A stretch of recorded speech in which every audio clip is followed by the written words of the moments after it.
though names matter little when you are property. I learned this truth in the Manufactorum caverns beneath Hive Secundus on Mordian Prime, where the air tasted of burnt promethium and human sweat, where the ceiling pressed down like the weight of a dead god's palm. The overseers told us we were fortunate. The Imperium, in its infinite mercy, had given us purpose. We were part of something greater than ourselves. I believed this for 17 years. The caverns stretched endlessly in every direction, carved from the living rock by generations of slaves who had died with drilling bits in their hands. Overhead, the Hive city rose like a cancer toward the sky, its billions of citizens sleeping soundly while we worked through the endless night shift that had no dawn. Down here, time was measured not in hours but in quotas, not in days but in bodies dragged away when they could work no more. My station was Line 7, Section Delta. I assembled bolt shell casings with movements so practiced they had become involuntary. Pick up the metal housing, insert the charge, seal the casing, place it on the conveyor. Again. My hands moved without thought, scarred fingers dancing across surfaces worn smooth by a million repetitions. The rhythm was hypnotic. It was supposed to be, but I had begun to dream. The dreams came first as fragments during the 4-hour rest periods they allowed us between shifts. Brief flashes of something else. Open sky. The sensation of wind that did not carry the taste of industrial decay. Faces that showed emotion other than exhaustion or fear. These visions disturbed me more than the rats that gnawed at the corpses in the refuse pits. More than the screams that echoed from the punishment chambers when someone's quota fell short. I tried to stop dreaming. The other slaves warned me with their eyes, with the subtle shake of a head when the overseers were not looking. Dreams were dangerous. Dreams led to hope, and hope led to the kinds of thoughts that ended with a bolt shell to the back of the skull.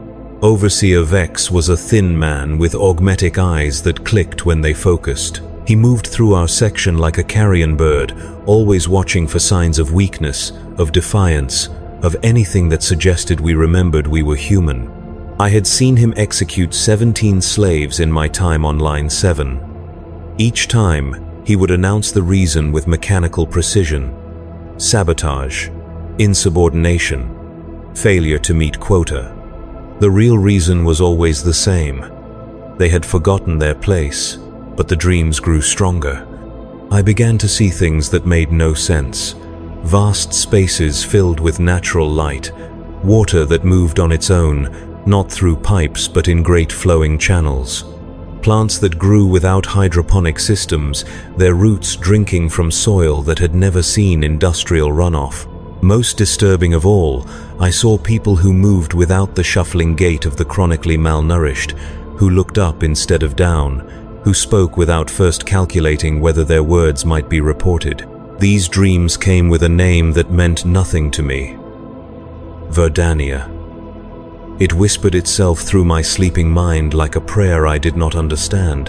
On the day everything changed, the dreams had become so vivid that I found myself pausing in my work, just for a moment, just long enough to close my eyes and try to hold on to the sensation of sunlight on my face. It was a mistake that would cost more than my life.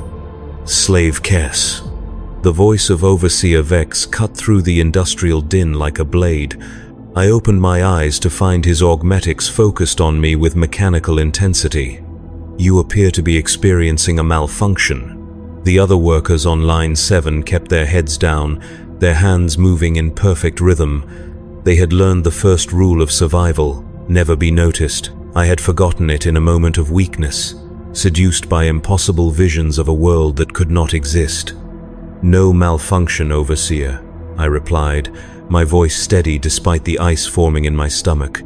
A momentary adjustment to improve efficiency. He studied me for a long moment that stretched like a blade across my throat.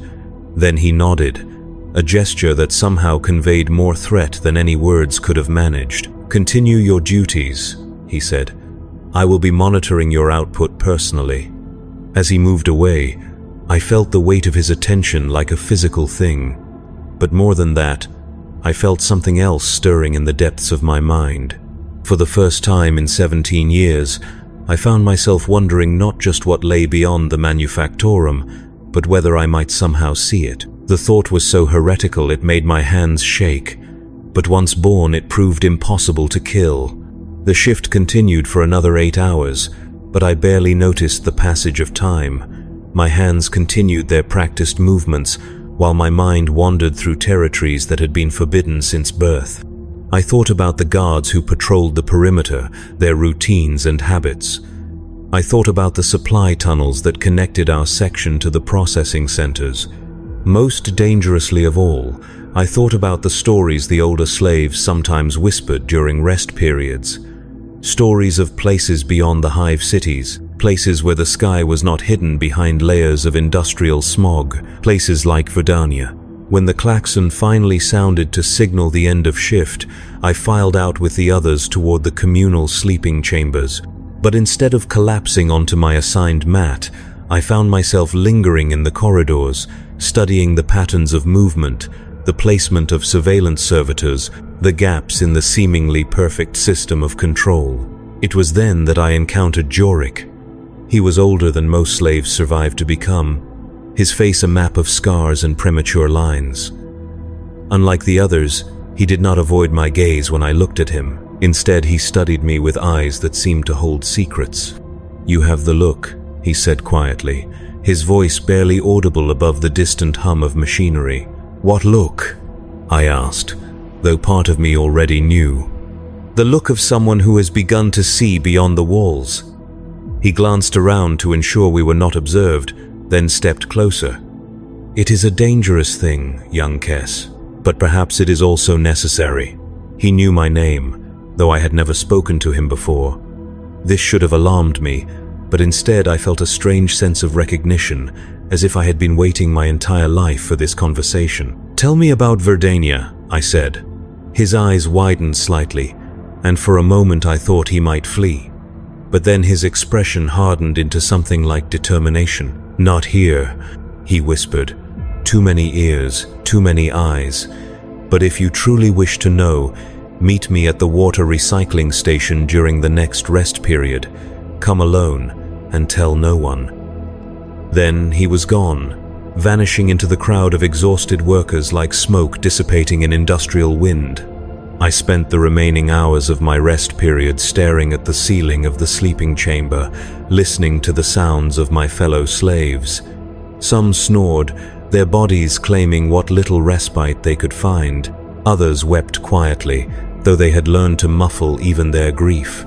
A few muttered prayers to the Emperor, begging for strength to endure another day of servitude. But I found myself thinking about choice. It was a concept so foreign to my existence that I had no framework for understanding it. We did what we were told. We worked when commanded. We slept when permitted.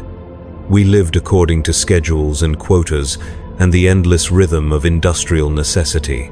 Yet somehow, in the space between one heartbeat and the next, I had discovered that there might be alternatives. When the time came, I made my way through the darkened corridors toward the water recycling station. The path took me through sections of the manufactorum I had rarely seen, past machinery so ancient that its original purpose had been forgotten, through chambers where the walls wept condensation that might once have been human tears. Jorik was waiting for me beside a massive filtration tank, his figure barely visible in the dim emergency lighting. He looked older in the shadows, more fragile, but also somehow more real than any person I had ever encountered. "You came," he said, and I heard surprise in his voice. "You knew I would. I hoped. Hope is all we have left down here, though they try to take even that from us." He gestured for me to sit beside him on a section of pipe that jutted from the wall. "What I am about to tell you may destroy you, Kess, or it may save you. I no longer know the difference. Tell me." He was quiet for a long time, his eyes focused on something beyond the walls of our prison. When he finally spoke, his voice carried the weight of accumulated grief. "I was not always a slave," he began. "Once, long ago, I walked beneath open sky. I felt rain on my face that had fallen from clouds, not from the recycling systems of an industrial hive. I knew the sensation of grass beneath my feet, of wind that carried the scent of growing things rather than the stench of decay. "That is impossible," I said, though my heart was racing. "There are only the hive cities, only the manufactorums and processing centers and endless corridors of service and production." "Is it?" He turned to look at me directly. "Think, Kes. What do you know of the world beyond these walls? What have you seen with your own eyes, rather than simply accepted because it is what you have been told?" The question struck me like a physical blow. I realized that everything I believed about existence beyond the manufactorum was built on assumptions, on the casual statements of overseers, on the unexamined acceptance that this was all there was. "I know nothing," I admitted. "Exactly, and in that ignorance, they have imprisoned us more effectively than any chain ever could." His voice grew softer, more dangerous. "But some of us remember, some of us carry the knowledge of what was taken from us." "What was taken?" "Everything." The word fell between us like a stone into still water. Our homes, our families, our freedom, our very identities as human beings rather than units of production. He leaned closer, his voice dropping to barely a whisper. "Verdania exists, Kes. It is a world of forests and rivers, of cities built for beauty rather than efficiency, a place where human beings live as something more than slaves or masters. I was born there, before the Imperial tithe collectors came, before they decided that our world's greatest resource was not its minerals or its strategic position, but its people." The words hit me like hammer blows. Everything I had been taught about the glory of service, about the honor of contributing to the Imperium's great work, began to crumble like poorly mixed concrete. "How many of us are there?" I asked. "How many remember?" "Fewer each year. The older slaves die, and the younger ones are born into this system without ever knowing anything else existed. Soon, all memory of the outer worlds will be lost, and we will become exactly what they want us to be, willing participants in our own enslavement. But you remembered. You kept the knowledge alive." "I did. But what good has it done? I have spent 30 years in these caverns, watching friends die, watching hope slowly drain away like water through cracked stone. Memory without action is just another form of torture." There was something in his voice that made me look at him more carefully. Beneath the resignation, I heard something else, something that might have been preparation. "You are planning something," I said. He did not answer immediately. Instead, he reached into the tattered remains of his work coveralls and withdrew something that made my breath catch. It was a small piece of metal, worked into the shape of a leaf. The craftsmanship was exquisite, each vein and curve rendered with loving detail. But more than its beauty, it was what the object represented that made my hands tremble. It was proof. Proof that somewhere in the galaxy, people still created things for reasons other than efficiency or function. They made beauty. They made art. They made objects that serve no purpose except to remind the observer that there was more to existence than mere survival. "Where did you get this?" I whispered. "I made it. From scraps of metal stolen over the course of years. It is my memory of Verdania given form, my reminder that I was once more than this." He placed the leaf in my palm, and it felt warm despite the cold air of the recycling station. "But memory alone is not enough. Not anymore." "What do you mean?" "I mean that tomorrow, during the shift change, there will be an opportunity. The transport that brings raw materials from the upper levels will be lightly guarded. Its route takes it through sections of the complex where surveillance is minimal. For perhaps 10 minutes, there will be a chance." "A chance for what?" "Escape." The word hung between us like an explosive device waiting to detonate. Escape. It was not a concept that belonged in our vocabulary. It was not something we were permitted to consider. Yet here it was, offered to me like a gift that might destroy us both. "It is impossible," I said. But even as the words left my mouth, I knew they were lies. Not impossible, just incredibly dangerous. Perhaps but I would rather die attempting to reclaim my humanity than continue existing as a component in someone else's machine. He stood, his movements stiff with age and accumulated damage. I will not ask you to come with me, Kess. The choice must be yours alone. But if you decide to try, meet me at Loading Bay 7 tomorrow when the shift klaxon sounds. He turned to leave, then paused. And if you choose not to come, forget this conversation ever happened. Forget the Leaf. Forget Verdania. Return to your station and live whatever life they allow you. It may not be freedom, but it is survival, and survival is not without its own value. Then he was gone, leaving me alone with the impossible gift in my palm and a decision that would define everything that came after. I returned to my sleeping mat, but rest was impossible. The metal leaf seemed to burn against my skin where I had hidden it beneath my coveralls. Every time I closed my eyes, I saw visions of open sky and growing things. But I also saw the faces of executed slaves, their eyes empty and accusing. Around me, my fellow workers slept the sleep of the exhausted, their bodies claiming what little respite they could find before the next shift began. They looked so peaceful in the darkness, freed temporarily from the weight of their chains. Part of me envied them. They had never been burdened with choice. They had never been forced to confront the possibility that their lives might be something other than they were. But another part of me, the part that had been growing stronger since the dreams began, looked at them with something approaching pity.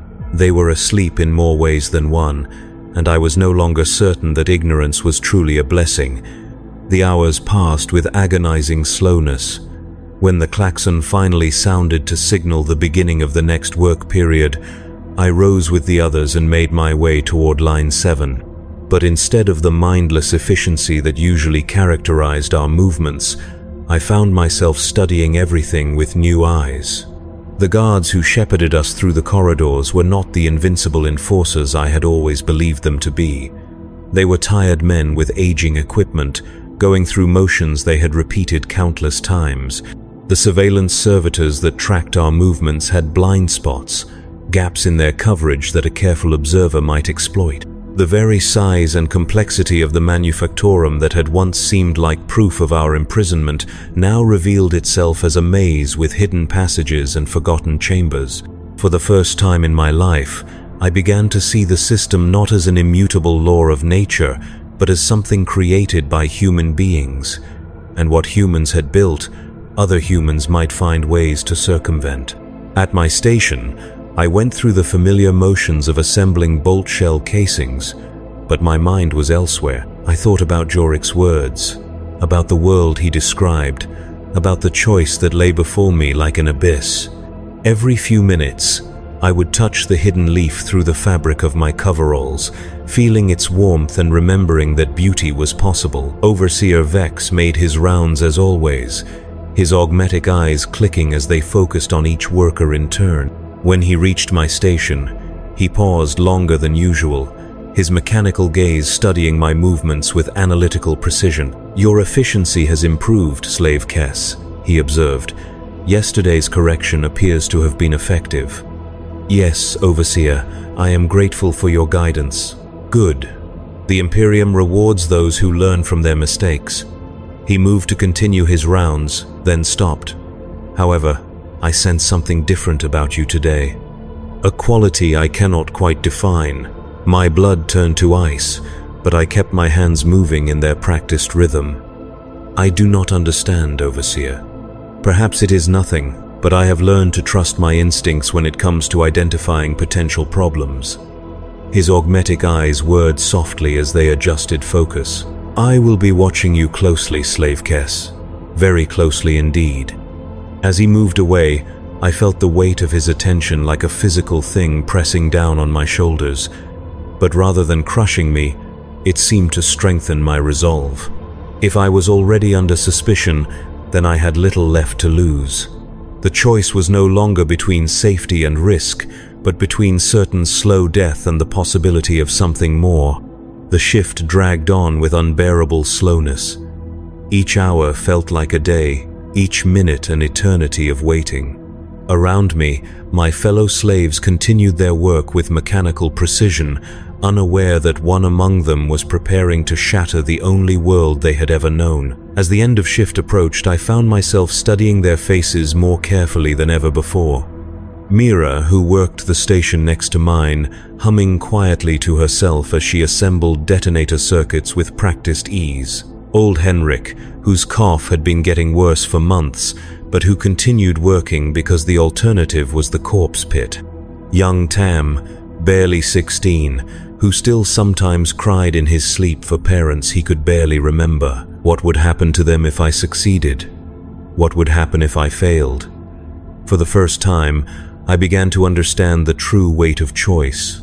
It was not just my own life I was risking, but the delicate balance of resignation that kept all of us alive. But then I thought of the leaf hidden against my skin, of Jorik's description of Verdania, of the dreams that had shown me glimpses of what human existence might become, and I realized that some risks were worth taking, not despite the cost, but because of it. When the shift klaxon finally sounded, I joined the stream of workers moving toward the dormitories. But as we passed the junction that led to Loading Bay 7, I quietly separated myself from the group and slipped into the shadows of a maintenance alcove. My heart was pounding so loudly I was certain the surveillance servitors would detect it. Every sound seemed amplified, every shadow potentially concealing a guard or an informant.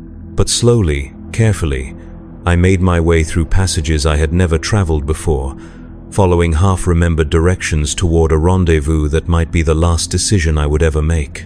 Loading Bay 7 was a cavernous space filled with industrial equipment and the constant rumble of heavy machinery.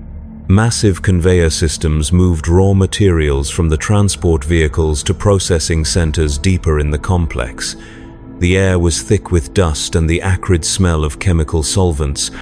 I found Jorik waiting beside a towering stack of metal ingots, his figure almost invisible in the industrial gloom. When he saw me, something in his expression shifted from resignation to something that might have been hope.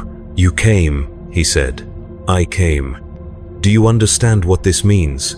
What we are about to attempt? I understand that I cannot continue living as I have. Beyond that, I understand very little." He nodded slowly. "Perhaps that is enough.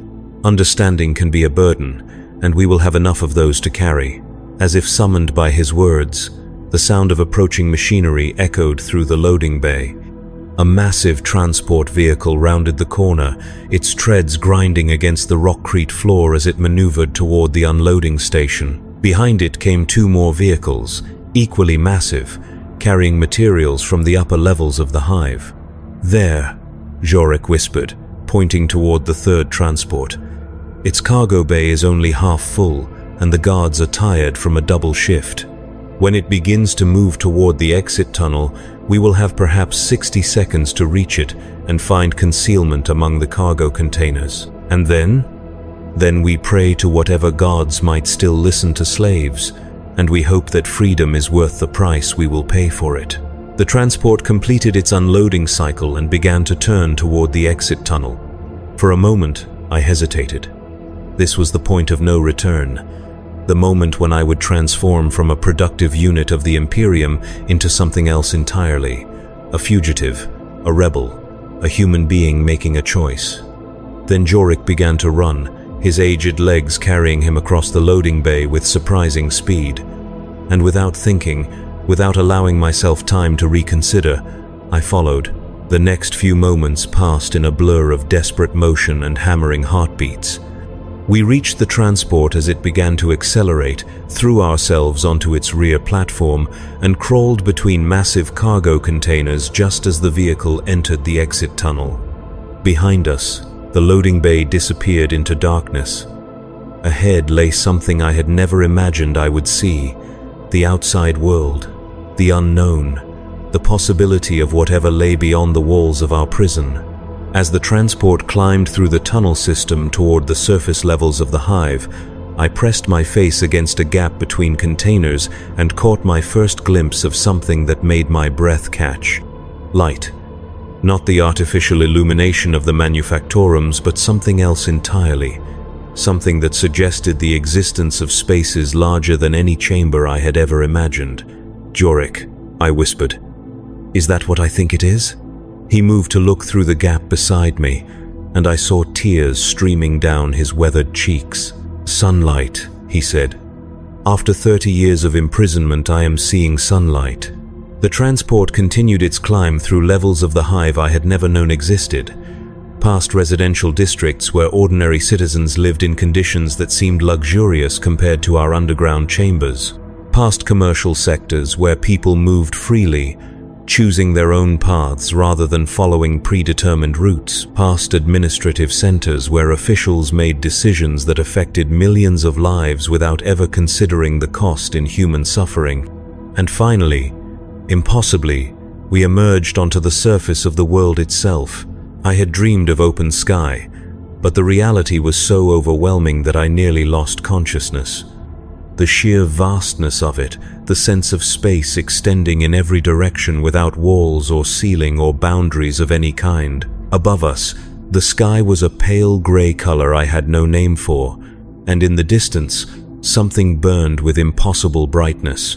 "The sun," Jorik explained, seeing my confusion. "The star that gives light and warmth to this world. You have never seen it before because they kept us buried beneath tons of rockcrete and steel." The transport was moving through what appeared to be a vast industrial district, but even here I could see things that challenged everything I had believed about existence. Buildings that served purposes other than production, vehicles that carried people rather than cargo. Most incredibly of all, people who moved without the shuffling gait of chronic exhaustion, who looked up at the sky rather than down at the ground. "Where are we going?" I asked. "Away from here. As far as these transports travel before returning to the loading bays." He paused, studying the landscape rolling past us. "There is a spaceport on the outskirts of the Hive. Ships come and go carrying cargo and passengers to other worlds.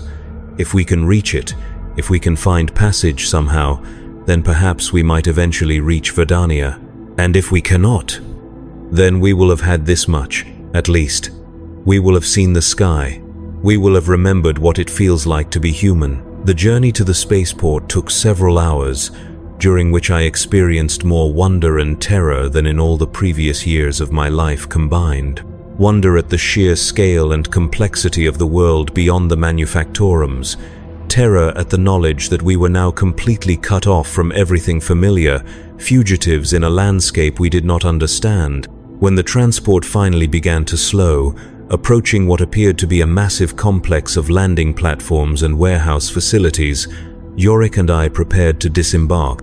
We had no plan beyond reaching the spaceport, no resources except our determination, no skills beyond those required for industrial assembly. But we had something else. Something that the overseers had tried to take from us but had never quite succeeded in destroying completely. We had hope. The transport came to a stop at a cargo transfer station on the edge of the spaceport complex. As workers began to unload the containers that had concealed us, we slipped away into the maze of buildings and landing platforms that stretched as far as the eye could see. And for the first time in either of our lives, we were free. The realization hit me like a physical blow. Free. The word had no meaning in the context of my previous existence, no framework for understanding. But here, walking through corridors where no overseer watched our every movement, where no quotas measured our worth, where no klaxons marked the boundaries of our existence, I began to understand what Jorik had been trying to tell me. We were no longer property. We were human beings with the power to make choices, even if those choices led to our destruction. The spaceport was a city unto itself, filled with people from across the Imperium. Merchants and pilgrims, soldiers and administrators, all moving with the casual freedom of those who had never known true bondage. Among them, Jorik and I were invisible, just two more figures in work coveralls, unremarkable enough to avoid attention. But our freedom came with a price I had not anticipated. Without the structure of the manufactorum, without the familiar rhythm of shifts and quotas and assigned duties, I found myself overwhelmed by the sheer number of choices available to us. Where should we go? What should we do? How did free people decide such things? Jorik, drawing on memories of a life before enslavement, led us through the complex toward the passenger terminals. His plan, such as it was, focused on finding transport to Verdania, but as we moved deeper into the spaceport, it became clear that this would be more difficult than either of us had imagined. The ships that traveled between worlds required payment, documentation, official approval for passenger manifests. We had none of these things. We were escaped slaves with no identity beyond our service numbers, no currency except the hope that had carried us this far. "We need to find work," Jorik said as we sheltered in a maintenance area between terminals. "Honest work, paid work, something that will give us the resources to book passage legitimately. What kind of work can escaped slaves find at a spaceport?" "The kind of work that free people do," he replied. "We are no longer slaves, Kess. We must stop thinking of ourselves as such." It sounded simple when he said it, but the reality proved far more complex. Freedom, I was learning, was not simply the absence of chains. It was a skill that had to be developed, a way of thinking that had to be cultivated.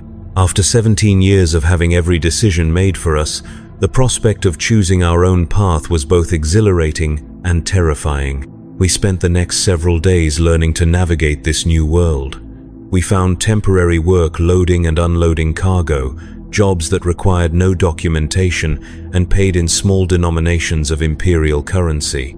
We slept in maintenance areas and abandoned storage compartments, ate scraps from the food vendors that served the spaceport's legitimate passengers. It was a hard existence, but it was ours. For the first time in our lives, the work we did served our own purposes rather than those of distant masters. The exhaustion we felt at the end of each day was earned rather than imposed. Even our hunger was a form of freedom, a consequence of our own choices rather than the calculated rationing of our captors. But always, beneath the small joys of liberation, was the knowledge that we were living on borrowed time. Escaped slaves were valuable property, and the Imperium did not easily forgive theft of its resources. Eventually, someone would notice our absence. Eventually, the hunt would begin. On our 7th day at the spaceport, that eventuality became reality. I was working a loading shift on Platform 12 when I saw them. 3 figures in the grey uniforms of Manufactorum security, moving through the crowd with the methodical patience of professional hunters. They carried data slates displaying images I could not see clearly, but their purpose was obvious. They were looking for us. I found Jorik at his assigned station and warned him with a subtle gesture we had developed during our brief time as free men. Without speaking, we abandoned our work and made our way toward the emergency exits that had become our escape routes and hiding places. But as we moved through the service corridors beneath the passenger terminals, it became clear that our pursuers had anticipated this response. More security personnel were stationed at the exits, their positions chosen to cut off any attempt at flight. "They knew we would come here," Jorik said as we crouched in the shadows of a maintenance alcove. "They understand escaped slaves better than we understand freedom. Then what do we do?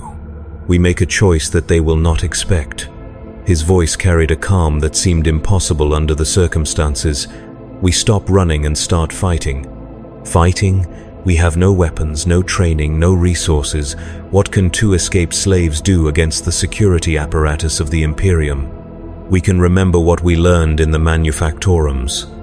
He reached into his coveralls and withdrew the metal leaf he had shown me days earlier. "We can create something they cannot control." I did not understand what he meant until he began to move through the maintenance area with purpose I had never seen in him before. He was not running now, not hiding. He was working, his hands moving with the same practiced efficiency he had once applied to industrial assembly. But instead of creating components for weapons of war, he was fashioning something else entirely.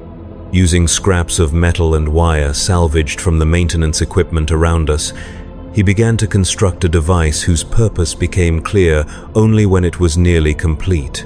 A transmitter. Crude but functional, capable of broadcasting across the spaceport's communication networks. "What are you doing?" I asked. "I am giving them a choice," he replied. "The same choice they gave us all those years ago, though they never realized it." He activated the device, and his voice began to echo through the public address systems of the spaceport. "Citizens of the Imperium," he began, his words carrying across platforms and terminals, reaching the ears of thousands of travelers and workers and officials. "You are listening to the voice of a slave. Not a former slave, not an escaped slave, but a human being who was stolen from his home and forced to work in the darkness beneath your cities." Around us, I could hear the sounds of security forces moving closer, but Jorik continued speaking with calm determination. "For 30 years, I assembled components for weapons that would be used to conquer other worlds, to take other people from their homes and reduce them to the same slavery I endured. I did this work because I was told it served the greater good, because I was told that my suffering had meaning in the context of the Imperium's glory." His voice was growing stronger now, more certain, carrying across the spaceport like a song of defiance. "But I have remembered something that they tried to take from us. I have remembered that human beings are not components in a machine.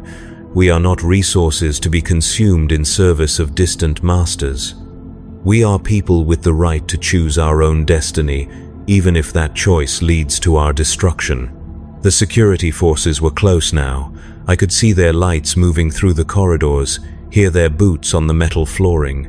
But somehow, their approach no longer seemed threatening.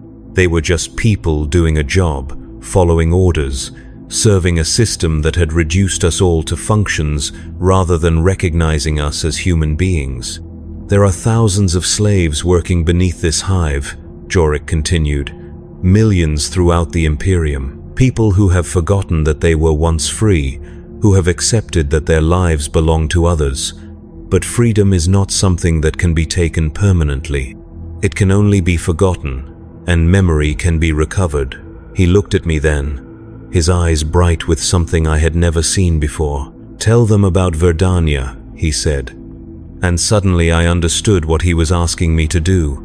Not just to speak, but to bear witness. To carry forward the memory of what we had discovered, even if neither of us survived to see it fulfilled. I took the transmitter from his hands and felt the weight of choice settle on my shoulders like armor.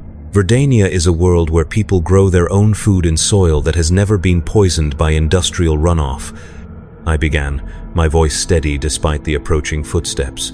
"It is a place where children play in sunlight instead of working in darkness, where art is created for beauty rather than efficiency, where human beings are valued for their humanity rather than their productivity."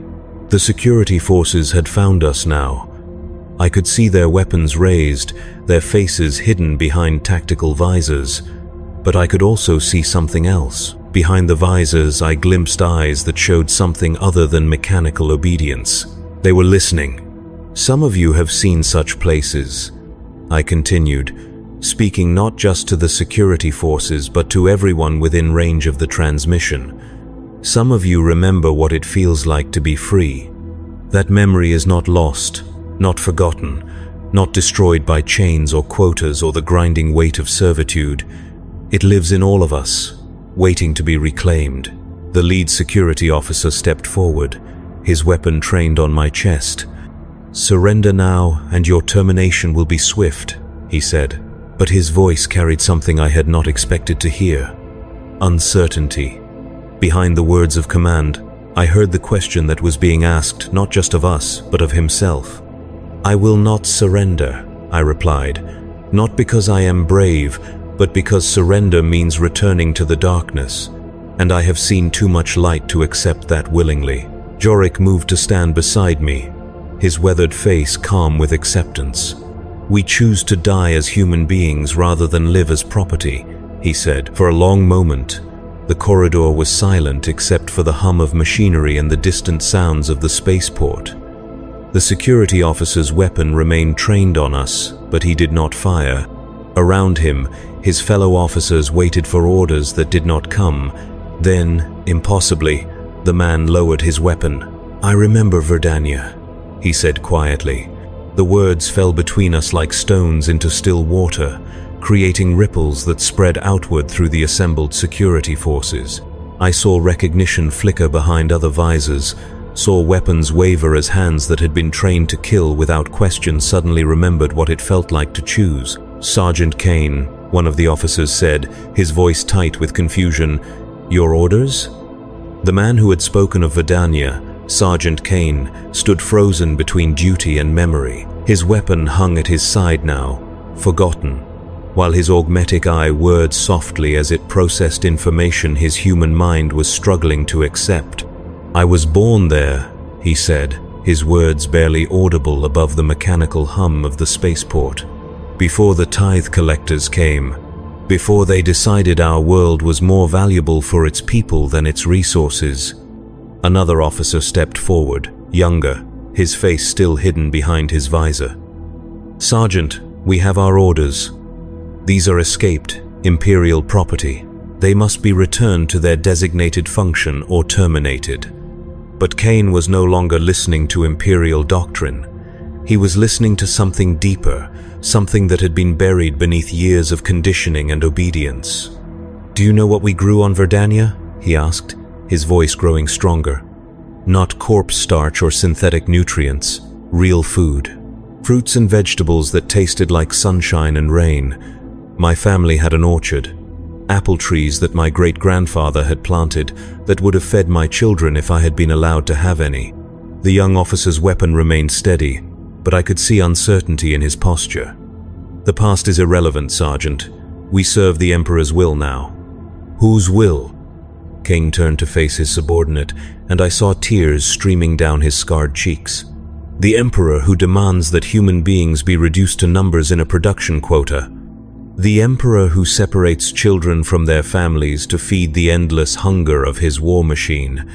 Or the Emperor we were told to worship, who supposedly values human dignity and the sacred nature of Imperial citizenship." The questions hung in the air like accusations. Around us, more security personnel were arriving, but instead of creating an atmosphere of increasing threat, their presence seemed to amplify the weight of Kaine's words. These were not faceless enforcers of Imperial will. They were people, many of whom carried their own memories of loss, their own buried understanding of what had been taken from them. Yorick stepped forward, his movements slow and deliberate to avoid triggering a violent response. "How many of you remember worlds that no longer exist as they were?" he asked. "How many of you have families you will never see again because duty requires you to be here, enforcing a system that treats human beings as resources to be consumed?" "Silence," the young officer commanded, but his voice lacked conviction. "You are criminals, escaped slaves attempting to corrupt loyal Imperial servants with seditious propaganda." "Are we?" I found myself speaking, the words flowing from some source deeper than conscious thought. "Or are we simply people who refuse to accept that this is all we are allowed to be?" I reached into my coveralls and withdrew the metal leaf Jorik had given me, holding it up so that everyone could see its delicate craftsmanship. This was made by a slave in the few minutes he could steal between shifts, using scraps of metal that would have been recycled into instruments of war. It serves no function except to remind us that beauty is possible, that human beings are capable of creating something more than the machinery of their own oppression. Several of the security officers stepped closer, drawn by curiosity despite their training. In the harsh lighting of the corridor, the leaf seemed to glow with its own inner warmth. "It is just a piece of scrap metal," the young officer said. But there was something in his voice that suggested he understood its true significance. "No," Kaine said softly. "It is proof that we are more than what they tell us we are." The standoff continued for several more minutes, but something fundamental had shifted. The clear lines between captor and captive, between law and rebellion, had become blurred by the introduction of a third element: memory. The collective recollection of what had been lost, what had been taken, what might still be possible if enough people chose to remember. It was Kaine who broke the impasse. "Lower your weapons," he commanded. "Sergeant, I cannot comply with that order," the young officer replied. "Protocol requires." "Protocol can burn in the warp," Kaine snapped. "I am giving you a direct command. Lower your weapons and stand down. One by one, the security forces complied. Not because they had been ordered to, but because they had been reminded of something they had forgotten. They were not machines programmed to enforce compliance. They were human beings capable of making choices, even choices that contradicted their training. "What happens now?" I asked. Kane looked at me for a long moment, his expression cycling through confusion, anger, and something that might have been hope. "Now we find out whether the Imperium can survive the knowledge that its people are capable of choosing their own destiny," he said. He activated his comm unit and spoke into it with calm authority. "Control, this is Security Team 7. The escaped slaves have been located, but the situation requires special handling. I am requesting an immediate conference with the spaceport administrator." "Acknowledged, Sergeant Kane. Is the threat contained?" Kane looked at Jorik and me, then at his fellow officers, then at the metal leaf still glowing in my palm. "The threat is contained," he replied, "but the situation is more complex than initially reported." What followed was unlike anything I had imagined possible within the rigid hierarchy of Imperial administration. Instead of summary execution or immediate return to bondage, Jorik and I found ourselves escorted to a conference room in the spaceport's administrative complex. Not as prisoners, but as something the system had no protocol for handling, human beings asserting their right to be treated as such. The spaceport administrator was a thin woman with tired eyes and the worn expression of someone who had spent decades navigating Imperial bureaucracy. When we were brought before her, she studied us with the clinical detachment of someone accustomed to processing problems rather than people. "You are escaped slaves from Manufactorum Complex 7, she said, consulting her data slate. "Imperial property valued at approximately 3,000 thrones each. Specialized in munitions assembly with 17 and 30 years of training respectively." "We are human beings," Jorik replied simply. "Human beings who are also Imperial property under Codex Administratum Classification 77 Alpha. Your unauthorized departure from your assigned function constitutes theft of Imperial resources punishable by immediate termination." She spoke the words with mechanical precision, but I noticed that she did not meet our eyes as she said them. Behind the official language, I sensed the presence of someone who understood the weight of what she was being asked to enforce. Kane stepped forward. "Administrator Chen, I request permission to submit an alternative assessment of the situation." She looked at him with surprise. "Sergeant, the protocol for handling escaped slaves is clearly defined.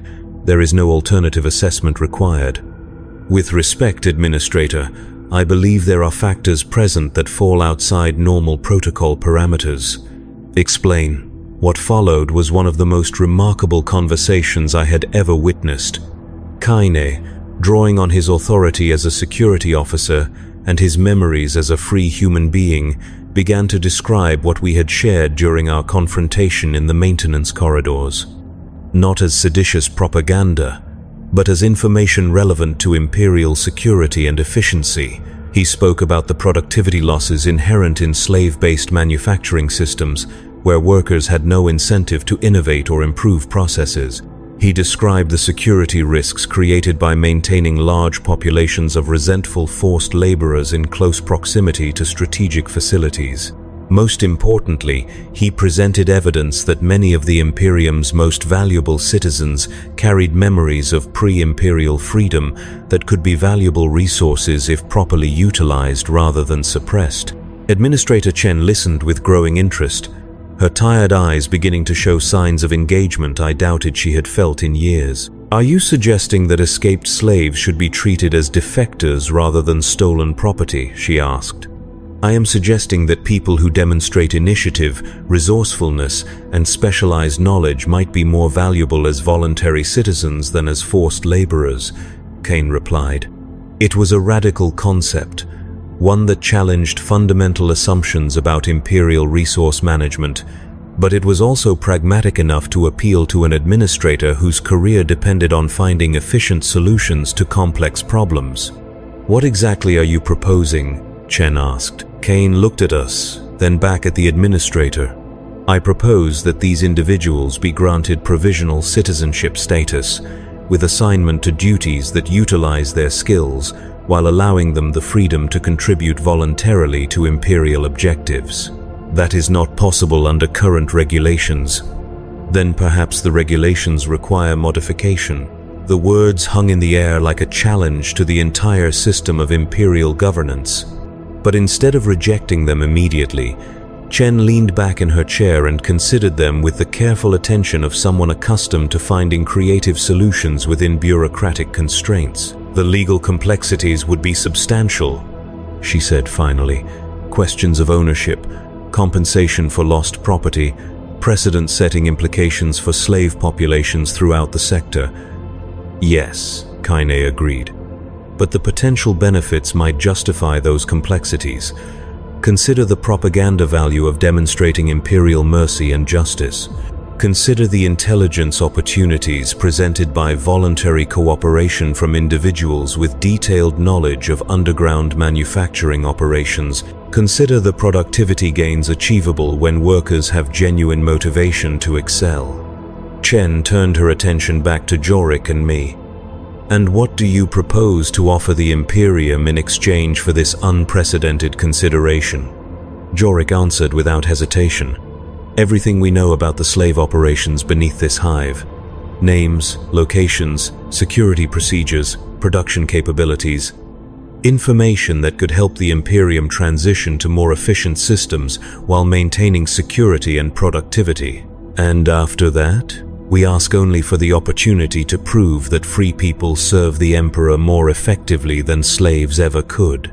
It was a bold offer, one that transformed us from escaped property into potential assets. But more than that, it was a demonstration of something the Imperial system rarely encountered. People choosing to serve not because they were forced to, but because they believed in the possibility of something better. Chen studied us for a long moment, her expression unreadable. Then she activated her comm unit and began to speak with quiet authority. I am declaring this a special administrative situation under Emergency Protocol 12. I want full documentation of everything these individuals can provide about underground operations, and I want a complete analysis of the feasibility of implementing voluntary labor programs in high-security manufacturing facilities. She looked at us directly for the first time since we had entered her office. You will remain in protective custody while this analysis is conducted, not as prisoners, but as Imperial citizens under administrative review. If your information proves valuable and your proposals feasible, you may find that the Imperium is more adaptable than you believed. And if not, I asked, then you will have lived as free people for a few more days than you otherwise would have, she replied. Sometimes that is all anyone can ask for. We were escorted to quarters in the administrative complex that were unlike anything I had ever experienced. A small room with an actual window that looked out onto the landing platforms where ships came and went carrying people to destinations across the galaxy, a bed with clean sheets, access to a shower with water that ran hot, food that had been prepared for taste rather than mere nutritional necessity. But more than the physical comforts, what overwhelmed me was the silence. For the first time in my life, I experienced the absence of industrial noise. No grinding machinery, no klaxons marking shift changes, no constant reminder that every moment belonged to someone else. I could think my own thoughts without interruption. I could choose when to sleep, when to wake, when to eat. The freedom was so complete it was almost frightening. Jorik adapted more quickly than I did, perhaps because his memories reached back to a time before enslavement. He spent his days working with Imperial analysts, sharing everything he knew about the manufactorum systems while developing proposals for transitional programs that could gradually replace slave labor with voluntary service. I found myself assigned to a different task. Administrator Chen had requested that I document my personal experience of slavery and escape, not for administrative purposes but for what she called psychological analysis of Imperial resource management efficiency. Quote, writing was a skill I had never been taught, but speaking was something I could do. Hour after hour, I sat in a small office and shared my memories with recording devices that would preserve them for analysis and distribution. I spoke about the dreams that had awakened me to possibility. I described the moment when I first saw sunlight, the overwhelming vastness of open sky, the simple miracle of choosing my own path. But I also spoke about the cost. The other slaves who remained in the darkness, who had never been given the chance to remember their humanity. The system that reduced human beings to components in a vast machine of production and consumption. The weight of knowing that my freedom had come at the price of abandoning people who deserved the same opportunity. The recordings would eventually become part of something larger than either Jorik or I had imagined. Administrator Chen, working with contacts throughout the Imperial bureaucracy, had begun to build a case for systematic reform of slave-based manufacturing, not from humanitarian concerns, which carried little weight in Imperial decision-making, but from purely practical considerations of efficiency, security, and resource optimization. Our escape had become the catalyst for a conversation about whether the Imperium could afford to continue treating its people as disposable resources. It was a conversation that would take years to resolve, that would face resistance from entrenched interests and established procedures. But it was happening, and that was more than I had ever dared to hope. 3 months after our escape, we received our answer. Jorik and I were summoned back to Administrator Chen's office, where we found her reviewing a thick folder of documents bearing official Imperial seals. Her expression was carefully neutral, but I thought I detected something that might have been satisfaction in her tired eyes. "Your provisional status has been reviewed and approved by the sector administration," she announced. "You are hereby granted full Imperial citizenship with all associated rights and responsibilities." The words should have filled me with joy, but instead I felt a strange mixture of gratitude and grief. We had won our freedom, but the victory felt incomplete while so many others remained in bondage. "What about the others?" I asked. "The slaves still working in the manufactorums?" "Change is slow within the Imperium," Chen replied, "but change is possible. Your information has led to the establishment of 3 pilot programs for transitional labor systems in manufacturing facilities across the sector. If successful, they may be expanded. It was not everything I had hoped for, but it was a beginning, and sometimes beginnings were all that anyone could ask for." Jorik was assigned to a position within the Imperial Manufacturing Authority, where his knowledge of both slave and free production systems would help design new approaches to industrial organization. I was offered a choice of several positions, but the one that called to me was unexpected. I requested assignment as a counselor for refugees and displaced persons arriving at Imperial spaceports. People who, like us, had been torn from their original lives and forced to navigate systems they did not understand. People who needed someone who could remind them that they were more than the circumstances that had brought them to Imperial attention. My first assignment was to help process a group of survivors from a Hive world that had been devastated by Orcish invasion. They arrived broken and traumatized, carrying nothing but the clothes they wore and the memories of everything they had lost. As I worked with them, helping them understand their options and opportunities within Imperial society, I found myself thinking about the metal leaf that still rested in my personal effects. It had become a symbol not just of beauty in the midst of ugliness, but of the human capacity to create meaning from the raw materials of existence.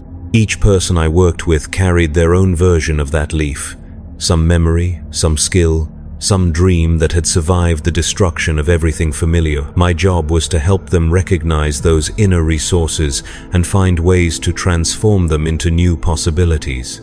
It was work that had meaning beyond mere survival, purpose beyond simple obedience. It was the kind of work that could only be done by someone who chose to do it, who found value in the act of service itself rather than in the rewards or punishments that might follow. Years passed. The pilot programs expanded slowly, facing resistance and setbacks but gaining ground through demonstration of their practical benefits. More slaves were granted opportunities to transition to voluntary service. More administrators began to question the efficiency of systems built on coercion rather than cooperation. And always, in quiet moments, I would think about Verdania. I never did reach the world of Yorik's memories, never saw the orchards and flowing rivers he had described, but I came to understand that Verdania was not just a place. It was a state of being, a way of relating to existence that valued human dignity and the possibility of choice. I found my own version of Verdania in the work I did, in the people I helped, in the small acts of kindness and recognition that reminded both them and me that we were more than the sum of our circumstances. Sometimes, late at night when the spaceport was quiet, I would stand at my window and look up at the stars. Somewhere among them was the world where Jorik had been born, where apple trees still grew in orchards tended by people who chose their own paths.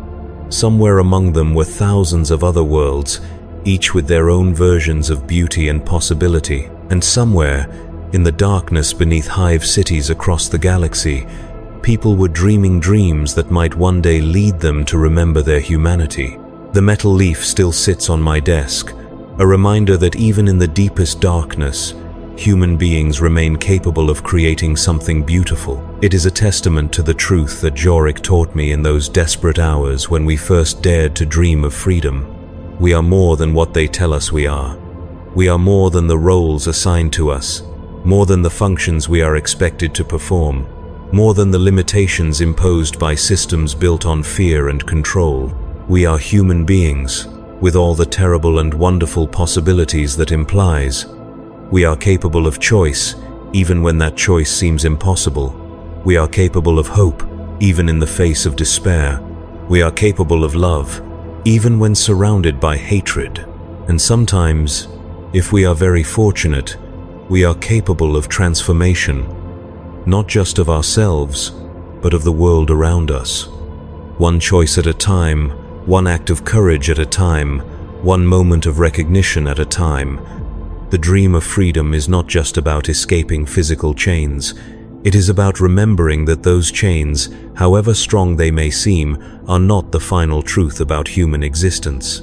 The final truth is written in the space between one heartbeat and the next, where we discover that we have the power to choose who we will become. This is my testimony, recorded for those who might one day need reminding. We began as slaves, but we did not end as slaves. We chose to become something else, something more, something worthy of the dreams that had sustained us through the darkest hours of our captivity.